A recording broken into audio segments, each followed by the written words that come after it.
Chapter 8. In the absence of body identity, where's the mind? There is no doer. There is no creator of this manifest world and universe. There is no enjoyer. All is happening spontaneously. While doing japa, repetition of sacred words, should we bring the meaning of the words into the focus of attention? You should not deliberately try to work out the meaning of the japa. Meaning will spread by itself in you, will charge you in due course according to your quality. The manifestation of the dynamic Shakti or energy takes place through the person and varies with each individual. By all means, perform your family activities, comply with worldly and social responsibilities with full zest and enthusiasm, but at least understand and know your own self, what you are, and gradually you will realize that as the knower, you have no identity with respect to a place or form. All perceptible and tangible movements in the universe and world just happen without any specific reason. That is, there is functioning, rotating, vibrating, humming without a purpose. However, you prevail forever, without identity of body form, name, or any other illusory datum. And whatever the other principle is, defined by and identified with form, illusion, name, and body, it creates, nourishes, and sustains itself by itself. Later it has to disappear. Understanding all this action play is knowledge. Lord Krishna only spoke about Paramatman, that is, the highest self, as himself. Others also expounded, but they were caught up in their own concepts. If I do any thinking at all, it relates to the manifestation and its natural play. I do not think of altering the course of manifestation. However, when you engage in thinking, it will be at the personality or individual level about your personal problems. There is nothing to be done. Just find out how this touch of I amness has come about in you. When I talk, there is no feeling that I am talking. Now you talk from whatever identity you have. What is the support of that identity? The words just come out. When you talk, do you depend on your own existence or someone else's? On my own identity. This beingness of self is of short duration. It is experienced for a short time only. But the one that experiences the beingness exists forever. You must realize that the experiencer you is the ever-present existing principle. From what identity are you going to talk? Since I have absolutely no desire to talk, it does not come from the former. I want a precise reply to my question. Why do you utter some irrelevant words? Again, I repeat my question. Are you talking from the standpoint of the short-duration beingness or the eternal? There is no personal I that is talking. Do not give me that. I accuse you that you alone are talking. Are you talking from the temporary position or the permanent one? Not from the temporary position. You are not telling the truth. It is my experience that no I is talking. When you say that I, the person, is talking, it is not true. You are silly to say this, as the true knowledge has not been revealed to you. Are you going to give me the information from the standpoint of the temporary phase or the other? You do not seem to understand my question. It shows clearly to me that what appears temporal is really temporal. Then what type of information will you give someone about the state which is permanent? I will insist that he should go and see a Sadguru. Then where is the value or worth of the person who is guiding? He will be a guide to some few people who will be visiting him. I am going to send you out of here. I am not going to give you any knowledge. Should I teach you the ABCs of all this? Read the book I Am That and ponder over it first. Every time a fellow comes here, am I to teach him from scratch? How was I prior to the appearance of beingness? How and why did the beingness appear? We must get the answers to those questions only. I follow the approach shown by my guru. Whatever is acquired is unreal and time-bound. This anybody can say. How did this body and beingness arise? I want to know that. I have not decided what I should talk about. Whatever is imbibed by me will express itself. Nobody can decide what he is going to talk about. Suppose you prepare yourself to talk a lot here and cannot recollect it. Then what? It is not as if whatever you decide is actually going to transpire every time. The sense that you are is a big thing. What is most significant is the fact that you remember your sense of being. Subsequently, all things appear. Earlier, this memory I am was not, then suddenly it appeared. Now I expound on the spiritual talk called nirupana. In Marathi, the word nirupana is derived from the word nirupa, which means message. Therefore, to deliver any spiritual talk that is nirupana, the primary message, I am, must first be present. Then whatever ensues from this primary message will be the spiritual talk. The spiritual message which is delivered gives information about those who listen to the message. For delivering this message, the absolute I assumes the beingness. Now take the case of the government courier. He merely delivers a government message, but he is not the government. He carries out his duty as a government servant. But here, the I amness itself is the government and the courier. Some prophets say that they are messengers of God, but Krishna does not say that. He emphatically declares, all this creation is out of me, but I, the Absolute, am apart from it. And whatever is created out of me blazes like the fireworks in a festival and gets extinguished, but I, the Absolute, prevail forever. There are different methods of expounding spirituality. I do not learn by rote the spiritual pronouncements of others. The main point to be understood is this: how and why did this sense of my being appear with the title of birth? And how was I prior to the sense of being? Only a very rare one understands this. There have been many incarnations, but only Bhagavan Krishna said, I am the creator of all the avatars and I am also their knower. Both Shankaracharya and Ramana Maharshi have explained this aspect of spirituality with clarity. How am I the eternal I? And how am I the one qualified by the sense of beingness and time? This is to be understood. That is all. But the great Mula Maya deludes you by influencing you to believe that you have taken millions of births. But you, the ignorant one, never ponder on this in a correct manner. Prior to your birth, you had no knowledge that you were, and that you experienced millions of such births. Can such a story be believed at all? You believe that you are born, and that you have rebirths, don't you? What are you, and how are you? Unless attention is paid to this and it is understood fully, you will not be released from the domination of such concepts.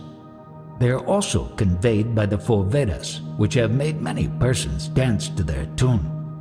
When I concentrated my attention on the point of waking, the Vedas folded their palms in total surrender and went into silence. To understand the process, consider first the Prakriti and Purusha, the two eternal principles. As a result of their interaction, the five great elements and the three gunas have emerged: space, air, fire, water, together with sattva, rajas, and tamas, formed the earth, making it ready for further development. On the earth grew vegetation, and when the juice of the vegetation took body form, the dormant principle of beingness also appeared in it. The five elements have no inkling of their sense of being. The beingness is manifested in body form during the five elemental process. From then on, rules, regulations, rituals, etc. were formulated. Now that eternal principle which did not know its existence is manifest through millions of forms. Before the birth, neither that principle nor the parents knew each other. The principle was planted in fluid form in the womb of the mother. In the course of 9 months, it developed into the form of an infant, who is the very seed of all future experiences. This seed, beingness, is the pure sattva, and the quintessence of the food body, and it is wholly ignorance only. The seed of future experiences predetermines prarabdha, which is whatever that future child would have to suffer and experience. The unfortunate child who was not in his knowingness before birth is now presented with a whole gamut of sufferings at birth. At the moment of a child's conception, the exact photo of the total situation in the cosmos, including the material out of which he was created, parents, position of planets, stars in the firmament, etc., was imprinted on him. What is that principle which takes the photograph? That supreme principle is known by titles such as Brahma Sutra, Mulamaya, Mahatattva, Hiranyagarbha, Atma Prem, etc. It is called Mahatattva because it has supreme significance in the world. This Mahatattva is further known by godly names such as Christ, Krishna, Shiva, and Vishnu. It is also called Parabdhi. That is, the ocean of life seething with millions of forms. Lord Krishna says that through this Yogamaya, the supreme principle, I execute all the universal functions in the world while I, as the Absolute, remain aloof. The entire manifest universe is linked and charged with this energy through Yogamaya, the Yoga Shakti. This beingness was not fully manifest in the womb. Therefore you remember that your I amness, your destiny, has appeared spontaneously and unsolicitedly. This beingness, which is manifest, how long is it going to last? It has brought with it its own expiration date. Hence, it is time-bound. In the womb, the beingness does not know itself. A jnani is called thusly because he understands the roots of beingness, and that it is pure ignorance only. He does not involve himself in the play of this beingness, and hence transcends it. He observes the sprouting, nourishing, and disappearance of this principle, and he knows he is not that principle. He is the witness and knower of that beingness, the prarabdha. That beingness, which was in the nascent stage in the womb, felt its beingness a little after coming into the world and accepted the identity of its body as itself. Through nourishment, this form began to develop into the image of the parents whose photo was imprinted upon it at the time of conception. This little container of food essence is being sucked by that beingness. I am day and night. The principle that sucks that container is not the body. It is apart from the body. This beingness principle dwells in that food body itself. Just as the child sucks on the mother's breast, the beingness consumes the body. You want self-knowledge, don't you? It is by no means child's play. If you want to be a jnani, you must understand what you are. That is, what this I amness is and how it did appear. What was your true state prior to I amness? Only Lord Krishna has expounded this clearly. He says, since I amness appears and disappears, I the Absolute cannot be that. I forever prevail. My Satguru told me, in spite of your worldly activities, you are unborn. You are apart from all. So any person can become a jnani provided he clearly understands the following. Beingness appears as a result of the food essence body, functions by itself, and disappears when the quality of food body fails to sustain it. In the process of this understanding, he realizes that he is not the beingness, and so abides in the Jhana state. There have been so many incarnations who claimed the highest spiritual status, but they got stuck in concepts gathered from outside themselves, either by listening or by reading books. To conduct any worldly or spiritual activities, words are necessary. Since the Jhana transcends concepts, he is word-free. In the quietude of the Jhana, the words went into silence because the Vedas, while saying, "I am not this, I am not that," exhausted totally all their words and became Vedanta. That is, the end of Vedas, end of words.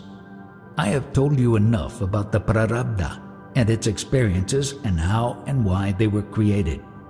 Now in this whole play, where are you? What is your location? What is your identity that you would like to preserve? What identity of yours, right from childhood until now, has remained faithful to you? Once you had the identity of a child, followed by that of youth, then of middle age, finally that of an old man. Amongst these, which is your one true identity? As a matter of fact, there is no evidence at all that you were born. I do not think of any identity as such. In all my experience, at times I feel the sense of I much less. It is just attention, an object of attention. But when the attention is on I am, then I am becomes less. When you put your attention on I am, do you feel any physical sensation? When my attention is not on I am, it is gone. But when my attention is very strong, objects are perceived. But is your attention stable permanently? Yes. If so, describe that. And do you have this experience? Yes. Then why did you come here? The experience is not continuous. If it is firmly stabilized, then it must be continuous and forever. It is stable for a moment. Who witnesses the two states of pure and impure attention? Maybe the knower, the attention, perhaps someone remarks on attention, but I do not speak. Who is paying attention to all this, you or somebody else? The truth knows. You study it properly. Do meditation as often as possible. Go into samadhi for hours at a time. My mind is still, but it is attentive. I look at this I am. You have to come up to the stage of knowingness, but you still have to reach your destination. This is possible only when attention merges into attention. If it had expended itself, you would not have come here. Oh, I see, I should have chewed up my attention. Yes, currently you are staggering at the stage of attention. It should be fully consumed.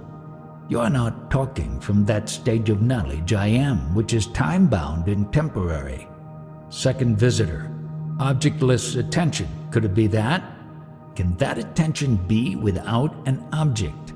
If attention is there, the object is also there. When attention and its object fade out, then can one attain samadhi? Who is the knower of it? You are laying a bait for me. Talk for yourself. Second visitor.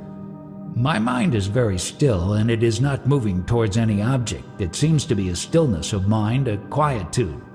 This is a result of my experiences here. What did he say? When something comes to feel that attention, my stillness is broken and the sense of I am comes into being. At that moment, my mind looks out towards the object so that the object and the sense I am arise at the same time. You appear to be talking from the body-mind state. I am talking from the no-mind state. The mind persists so long as the body identity is there. But this is gone, where's the mind? The waking state, deep sleep, and beingness are titled by the term birth, and it is a temporary phase. But don't I have to investigate the body-mind from that state in order to know it? Am I a kindergarten teacher that I should start from A, B, C? That is the body-mind state. My talk begins from the prarabdha and the root of beingness. I don't deal with body-mind. January 31st, 1980. Chapter 9. through the touch of beingness, the entire cosmos arises. Whatever is seen and felt in totality, space-like, is universal manifestation, the Brahman. But forms emanated, and these are felt as separate and isolated from each other. For a jnani, everything is the Brahman, its expression only. Each living being has the sense of presence. This sense identifies itself with the body form and thus functions in the world. The sense of presence of being has tremendous potential, particularly in the human body, because the body's senses in this species are developed to the highest degree. This sense of being, which is consciousness, has the capacity to realize its true nature and abide in the Iswara state, that is, the godly state. The ancient scriptures, the four Vedas, have affirmed the sense of being as the pure Brahman only, which is also vouched for by the sages and saints. The spray of the ocean contains innumerable droplets, but they are the ocean only when not separated from the ocean. On separation, they are individual drops. Nevertheless, the salty taste of the water, whether of the ocean or of its droplets, is the same, just as the salty taste is present in the entire ocean. The beingness or the sense of I am in the human form has the inherent capacity to be all-pervading. But having conditioned and thereby limited itself to the body form, it is interested only in protecting and preserving the body. As a result of the arising of body forms, the manifest consciousness apparently was fragmented. But this fragmentation should be viewed only with respect to the body forms, because in actuality, the consciousness prevails, both within and without the bodies. The mind is the outflow of the five vital energies in the body, known as the Pancha Pranas. It glorifies in and gloats over the impressions, the samskaras, which are received from the outside through the body senses.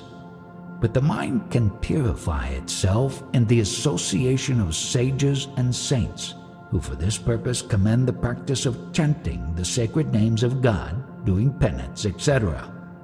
As a matter of natural phenomenon, the pure dynamic Brahman unknowingly wears various bodies, like garments, and then functions through them. This results in perception of the world taking place through the senses of the bodies. But into the bargain, the indwelling principle, that is the sense of I amness, embraces the body as itself and acts and responds to the dictates and demands of the body.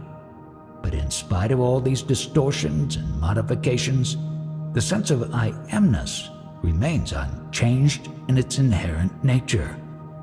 The very moment that this pure, dynamic Brahman, which is the motive force behind the body's functioning, discontinues its impetus, the body goes into disorder, commonly termed as death.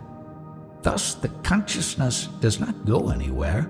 Merely its functioning through the dead body is extinguished then and there, and the pure, dynamic Brahman remains unaffected. As long as the sense of being, or the consciousness dwelling in the body, does not realize its true nature, it is bound to identify with the body and all its actions by claiming doership. But as a result of this claim, it is subjected to intense suffering when the body goes into disintegration and approaches death. In a healthy body, movement of the vital breath is clearly felt. But when death occurs, the vital breath quits the body and movement stops instantly. However, in the case of the Brahman, there is no question of movement at all, and it continues to be omnipresent. The point to be clearly understood is that when a body dies, this basic principle, the pure Brahman, does not leave and proceed anywhere as an individual entity simply because it ever pervades everything and everywhere. But at the moment of death of the body, its expression through that body subsides then and there only. When a musical instrument is played, the sound emanating from it fills the space around. But the moment the instrument stops playing, the sound does not travel anywhere. it diminishes and comes to an end. At present, this body form is the product of the 5 elements. These elements are created out of the Atman. But how does one recognize this Atman? It is by understanding the knowledge I am, the Atman Jhana. Just as space is all-pervading, so the knowledge I am is all-pervading, limitless, and infinite. How strange, such a supreme principle is treated as though it is a body. All the sufferings are due to this mistaken identity. If you give the highest honor due to it, you will not undergo either suffering or death. Birth and death are hearsays. A birth indicates the birth of a body. The latter is made up of food juices. There is no question of the Atman needing to enter the body since it is already everywhere, like the sky. If a body is healthy, its functioning will start naturally because of the prevalence of the Atman principle. This principle is immortal and indestructible. If you want to get a taste of it, understand clearly that it is nothing other than the knowledge you are, the touch of I amness. Do not forget this basic principle. This great principle, the Atman, remains unaffected by whatever actions you do from your body identity. Nevertheless, the touch of I amness appears only when a food body is available. When you state, I am very strong and healthy, it means that plenty of wholesome food has been consumed and digested by you to make your body strong. But the body is not your sense of being. Even though it is strong, it has to be replenished daily with food and water.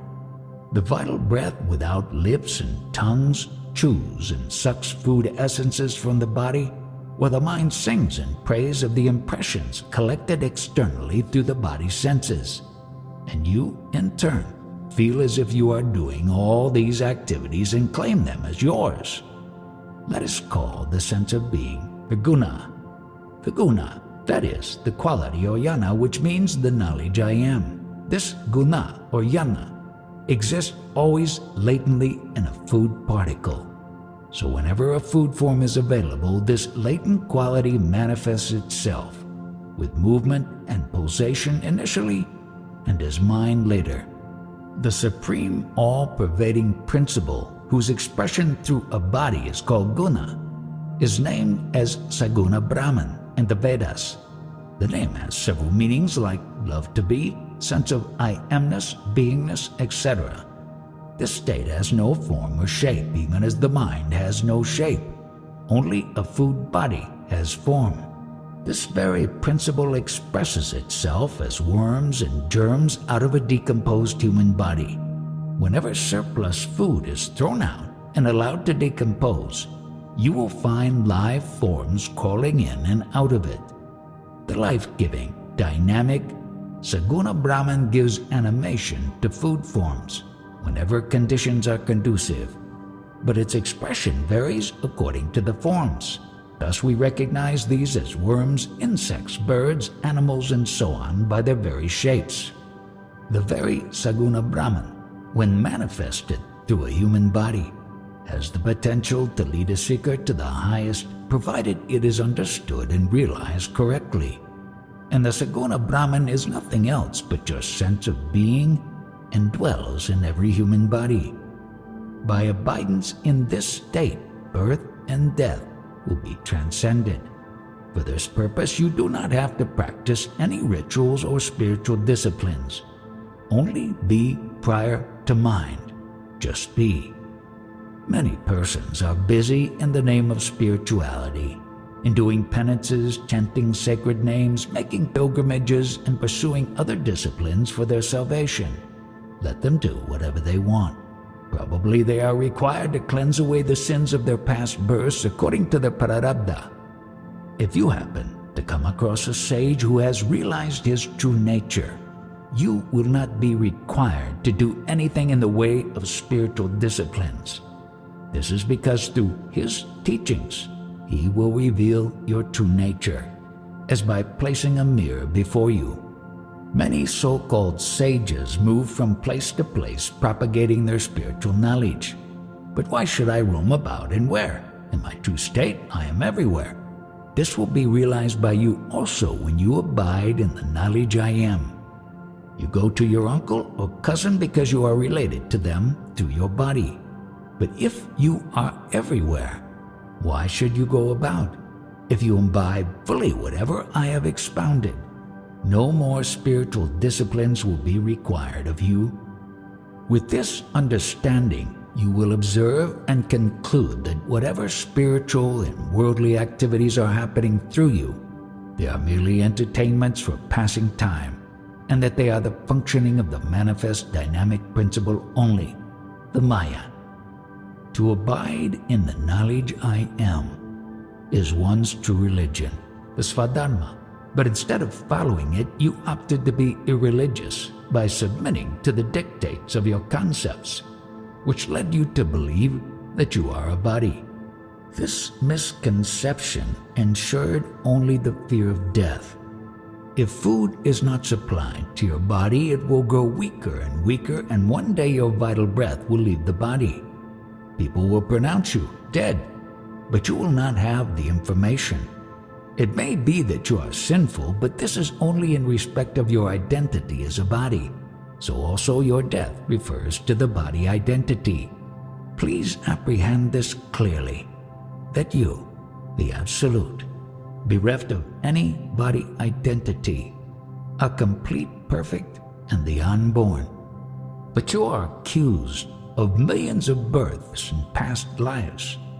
In this connection, could you tell me at least one of your past births, if you remember? Do not go by what others say, but speak honestly of your own direct experience only. As a matter of fact, you never had any birth. Various forms are appearing and disappearing as a result of the 5 elemental play. In this play, where are you and what are you? And where is the question of your coming and going? What are these religions and cults? Are they not merely the propagation of the fond ideas of sages and prophets to whom certain spiritual concepts occurred? And this could happen because the sages and prophets recognized the sense of being initially. Then they meditated and abided in it and finally transcended it, resulting in their ultimate realization. Thereafter, whatever knowledge sprouted out of them spontaneously became the religions and cults of their followers, because of their deep emotional involvement. The most important fact to be understood is only this: if the touch of beingness is, then everything is. If the beingness is not, the world is not, the cosmos is not, and nothing is there. Have you any questions now? You talked about the beingness sustained by the food body and about the dynamic manifest consciousness. Are they the same? Both mean the same. There is no form or shape for this principle, just as the vital breath has no form, which is, however, dynamic and pulsating. The vital breath alone gives animation to the body, and it will operate so long as the body is healthy. Whatever is seen and perceived is continuously in a state of creation and destruction. But you, in your true nature, are unborn and indestructible. Unless you realize your true nature, there will be no peace for you. No matter how much you strive to acquire any worldly gains, they are bound to go. So also your concepts and various identities. But if you follow any religion in the hope of obtaining something permanent from the outside, you will be sorely disappointed. The main purpose of true spirituality is to liberate oneself completely from one's concepts and conditionings. By following any religion, cult, or creed, one becomes inevitably conditioned, because one is obliged to conform and accept its disciplines, both physical and mental. One may get a little peace for some time, but such a peace will not last long. In your true nature, you are the knower of concepts and therefore prior to them. A dead body is lying on the ground, and since the manifest Brahman is everywhere, it could not have left the body. Then what is that principle that left the body to make it dead? Let us regard the Brahman as space for the purpose of this discussion. Can the space be confined within the body? Next, tell me, where did the death of that body begin in the all-pervading space? Is that possible? What sort of question did you ask? You better reframe your question to make it sensible. In the living body, there should be something other than space. Other than space? Space is there. In the space, a lump of food was there, and out of this food a body was formed. The manifest Brahman, which we have called space, expresses itself through the healthy food body. You are inclined to call it Atman, but the Atman is not created like a body. It is the unborn principle, the Brahman. Oh, that means Atman is never created? Certainly Atman has no birth. It is through the all-pervading Brahman that the body, together with the vital breath, functions. And then you interpret the process as the birth of Atman. All this expounding is only for those who have a genuine urge to understand spirituality. For others who are anxious to better their worldly lives, worshipping of various gods is recommended. When a healthy body and vital breath, prana, function together, the sense of beingness expresses itself by putting into operation the limbs and senses of the body. This expression is an advertisement which declares the eternal existence of the ultimate principle, the Absolute, the Para Brahman. When the body dies, the sense of beingness disappears, and so there is no advertisement of the Absolute through the dead body. Nevertheless, the Absolute continues to prevail as ever. That is what I want to know. A seeker was advised by a guru with the words, "Look back." And the simple-minded seeker looked behind, taking the command literally, so the guru told him again, "Understand the meaning underlying the words. Understand your state prior to the present one. Go to the source. Look back. Recede. You accept the concept, then stop at that. Thus your spiritual progress stagnates at the conceptual level. You indicated your identity at various stages of your life by such concepts as a child, a boy, a youth, a middle-aged man, etc. But which conceptual identity of yours remained faithful to you? All the identities in the course of time proved illusory.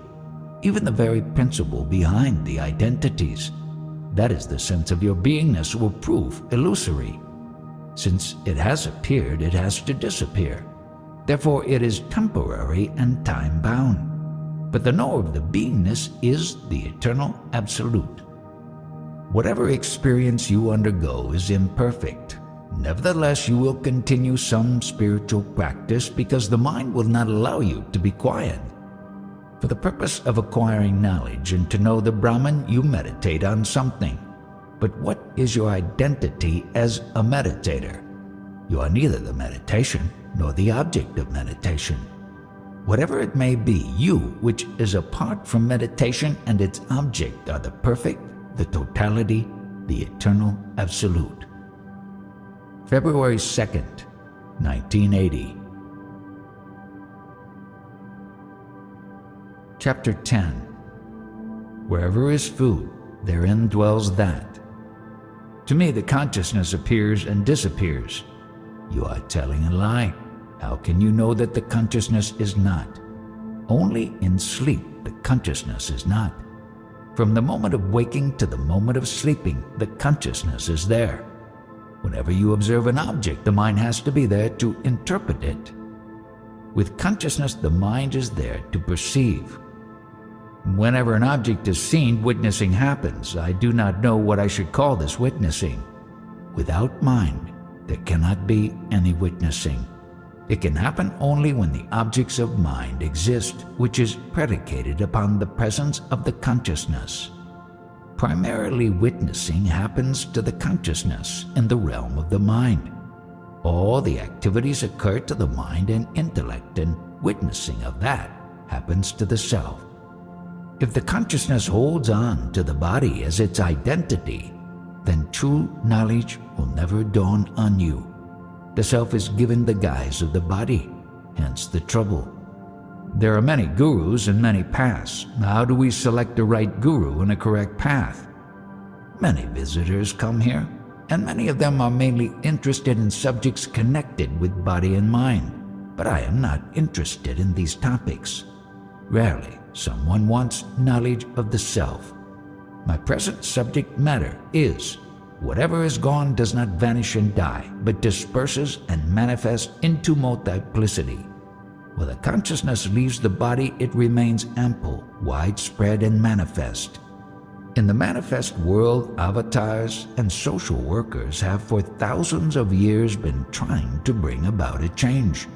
But in spite of their collective efforts, there has been no improvement at all. Human beings all have the same type of mind and intellect in which they are embroiled and caught up. But no improvement is possible in that state. I always go by the basic principle in the background. Unknowingly, everything is happening against that background, from that principle. A person is normally engaged in activities that may be considered good or bad, but are actually just mental occupation. Everybody is trying to protect and preserve the time factor, that is, the consciousness. So long as time is there, consciousness is there. And time is there so long as the body is present. When the lifespan is over, time has gone. When time has gone, consciousness is gone. As long as the beingness is there, activities proceed. Once you realize that you are not the body, then there is no more attraction for the manifestation. When a firm conviction is established that one is not the body, one's behavior has become just like that of the five elements, claiming no credit as things are merely happening by themselves. Such a one can have no needs and demands. Many people clothed in spiritual attitudes are not inclined to give up their bodily identity. In the name of spirituality, they go on pursuing creeds, faiths, and disciplines. But they do not relinquish their cherished identity, nor do they proceed inwards towards their self. All the diverse guises that are adopted are the characteristics of the mind, its various inclinations, latencies, and not those of the self. Many people change creeds as some change wives when dictated by their mind. When a butcher attains the realized state, he continues his vocation of slaughtering animals because he knows that it is only the function of the body, but that he is not the body and mind. He does not even need a god nor the knowledge of the Brahman. Once you realize that you are not the body and the mind, you have no needs and demands, then you are one with the manifest consciousness. In due course, you are not even the consciousness when you dwell in the highest, thus ultimately also transcending the consciousness. Manifest consciousness is the Brahman. Once stabilized in the Brahman, there is no longer any use for knowledge of the Brahman, that is, knowledge of the self. What can be the use of Brahman to the Brahman? Therefore I, the Brahman, do nothing and need nothing. At this stage of videhistati, the body-free state, there is no high nor low, no real nor unreal, no inside nor outside, and no dimension of any kind in that state. In the name of spirituality, people adopt as their religion certain creeds and concepts and develop pride. Later they give up all that and accept another creed and so on. Finally, they will never know when their bodies kick off. At present, you put your faith in the body. Once you give up that faith, you are the Brahman, the manifest principle. Bhagavan Krishna said, "Remember me, I am always there." What is that state of Krishna? He is beyond the body-mind state. That means he is the consciousness. Further, Krishna as the Absolute is the witness of consciousness also. So whenever anybody thinks of him, it is of eternity only. In thinking thusly, a devotee himself dwells in eternity. Therefore Krishna says, "Remember me, memorize me." Do not use your identity with the body, but by all means use the body. Although I amness dwells in the body, it rejects the body as I am not it. I, in the Krishna state, do not belong to the Hindu, Christian, or Muslim faith. Why? because I am not the body, and therefore I prevail in a Hindu, Christian, and Muslim, in everyone and everything. Bring me a Muslim or Christian without a body. Can you bring anyone like that? All religions and creeds are at the body-mind level. Is there any indwelling principle such as Hindu, Christian, or Muslim in the food we cultivate and consume? Thus, food does not provide any religious nourishment to indicate the religion of the person. A child of a Muslim food body is considered a Muslim conventionally. This applies similarly to a child of a Hindu. Because the parents call themselves Hindu or Muslim, they impose their particular religion on their offspring. Could there be any religion, creed, or faith in the food, a product of the 5 elements? From the same eating place, people of different faiths consume a common food. But the moment the food is consumed by their body, it is given the religious status of that food body. How strange! In food, innately and dormantly, the sense of I-amness is already present. Once the food is consumed and assimilated in the body, the I-amness manifests itself. With the appearance of a body, the necessity to assign a name is felt. We impose a name to identify that body, and then the very name is taken as the person. With the body, a form appears, and with the form, a name to identify it. But how strange! The name is considered as the very person. The world is full of children. Actually, they are products of food, and children yet to be born are already extant in the food essence, though in a dormant state. When the food essence takes a form, it manifests as a body, and the body provides sustenance to the indwelling I Am principle. Just as milk is sucked by a child from a feeding bottle, so the food essence is consumed by the I Amness from the body. It is eaten and digested by the I Amness the whole day. With this understanding, we should realize that we are not the body. This is liberation and realization. All of you are quiet now. Why? Because you are being cleared of your present identity, of your conviction that you are a body and mind. Therefore, you are unable to ask any questions. To me, witnessing of the body, mind, and beingness just happens. Now suppose some pain is felt due to some cause. Who understands it?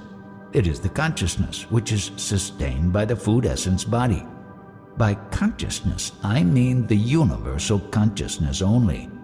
But the witness of the consciousness is the highest principle, the absolute.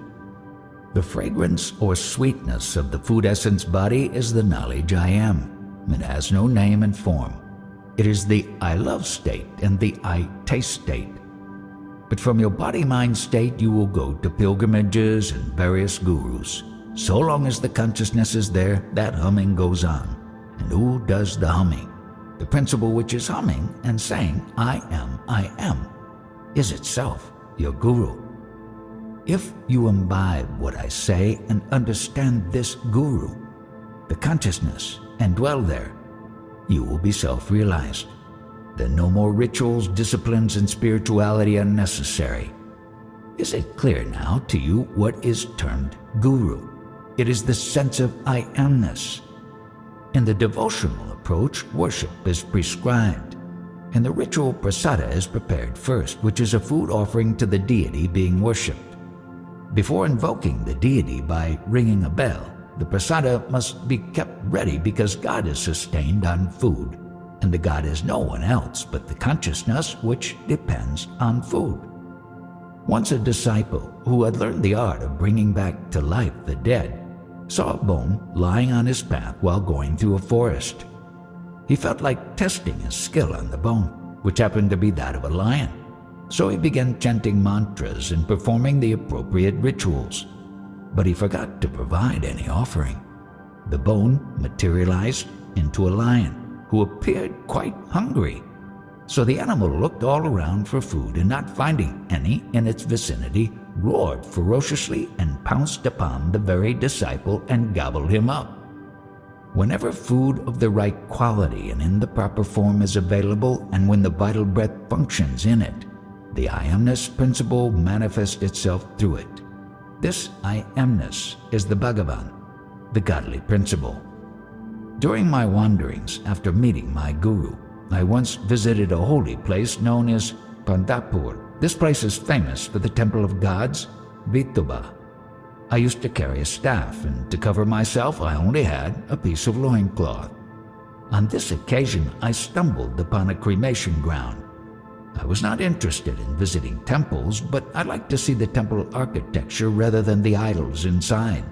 Within the confines of that cremation ground, a skinny man was sitting in a corner. Out of curiosity, I approached him and queried, "Most sir, why do you sit in this God-forsaken place?" He replied, "Why do I sit here? I really do not know." "Don't you visit the temple of Lord Vithoba?" I asked him further. "No, why should I?" was his short reply. "How do you manage for food?" I asked. "Well, that is no problem. I eat the balls of food kept as offerings for the dead bodies, and I use the cloth in which the bodies are wrapped to cover myself." He said this while I stood quite astonished at his naive replies and continued, "Why should I go anywhere for my needs? Wherever is food, therein dwells that." These words carried a profound meaning, and I felt that he was spiritually quite an advanced soul. Why should we go anywhere? Wherever there is food formed together with the vital breath, therein dwells the godly principle. Therefore I do not go anywhere. This godly principle is also called Bhagavan, the consciousness, the I amness, etc., and is praised by many names and titles. After self-realization, any behavior or actions expressed through the body of a sage are spontaneous and totally unconditioned. They cannot be bound to any disciplines. A realized sage may be discovered in an unkempt person reclining in the ashes of a cremation ground or on the cushioned bed in a palace as a king. He may be a butcher by vocation or a successful businessman. Nevertheless, a realized one, having transcended the realm of beingness, ever abides in the eternal absolute. February 4th, 1980.